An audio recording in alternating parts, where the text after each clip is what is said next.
Also, Jeff Smith on the good old days of the hardware store.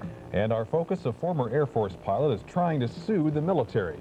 The highest court in the land will rule on that this week, and tonight we have his story. That's all next on Weeknight.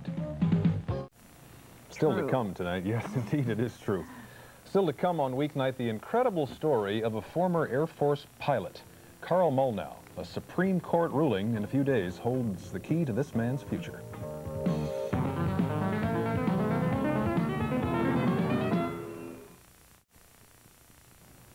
How would you feel if you were sent to a psycho ward for talking back to your boss, fired from your job with no hope of return, and then denied the right to sue because of a legal loophole? That's exactly what a former Air Force officer from Tacoma says happened to him. Saturday, Carl Mollnow may get his revenge. Weeknight's Burt Redmond has the story.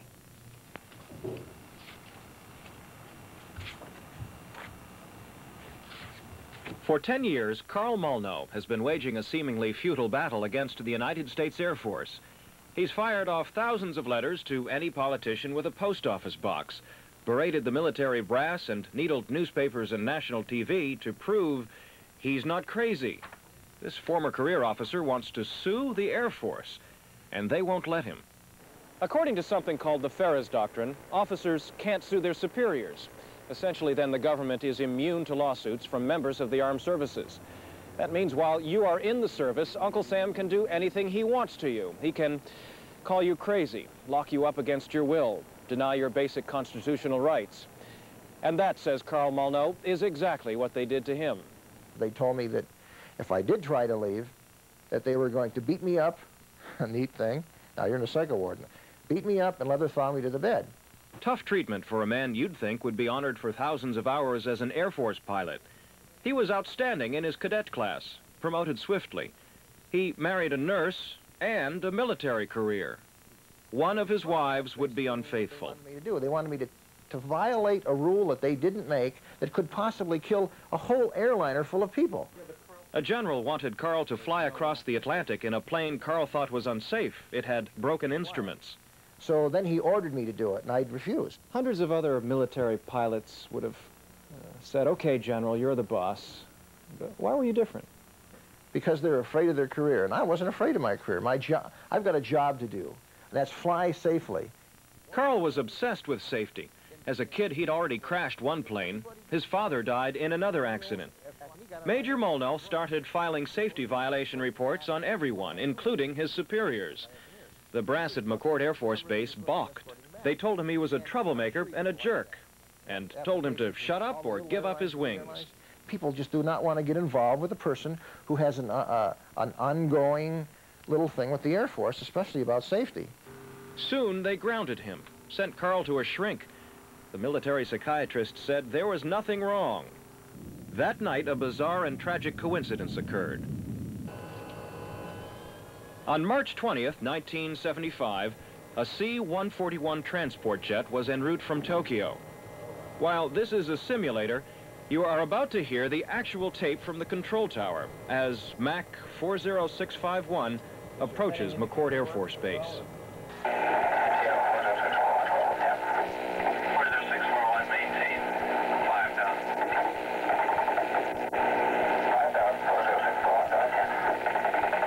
They were descending to 5,000 feet.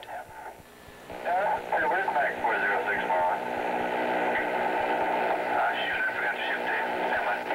Where is he, though? He was in the Olympic Mountains.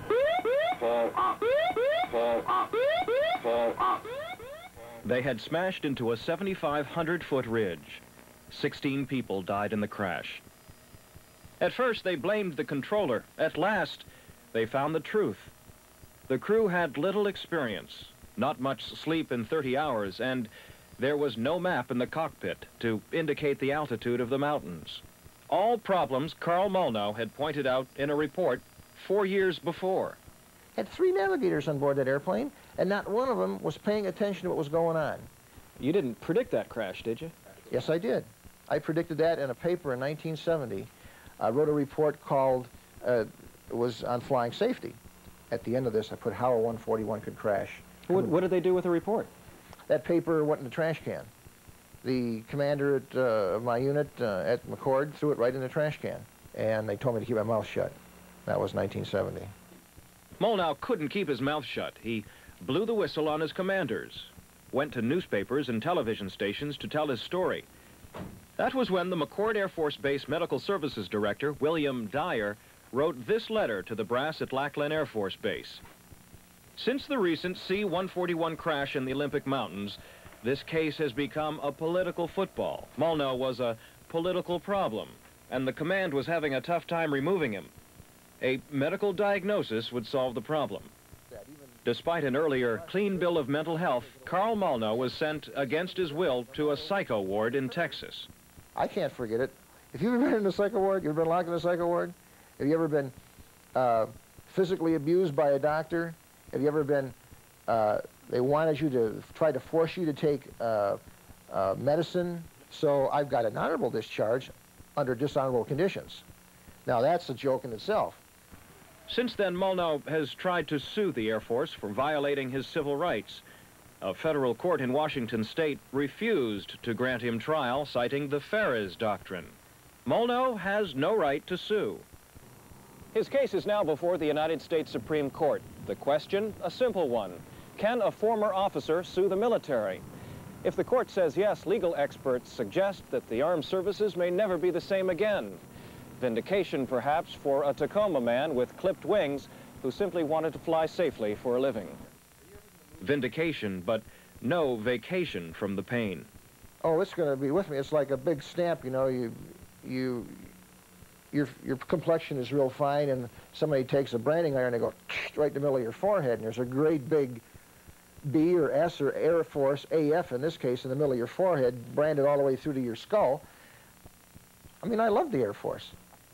And it seems Carl Mollnow's troubles are at least twofold. Apparently, he hasn't filed a tax return for some time, claiming that he won't until the government addresses his problem. Yesterday, an agent of the IRS came to his home and said he has 2 weeks to file, or they're coming after him. That's it for us tonight. Tomorrow we'll visit a strange lighthouse in Oregon. And we're going to take a trip on the old faithful Alaskan Railroad.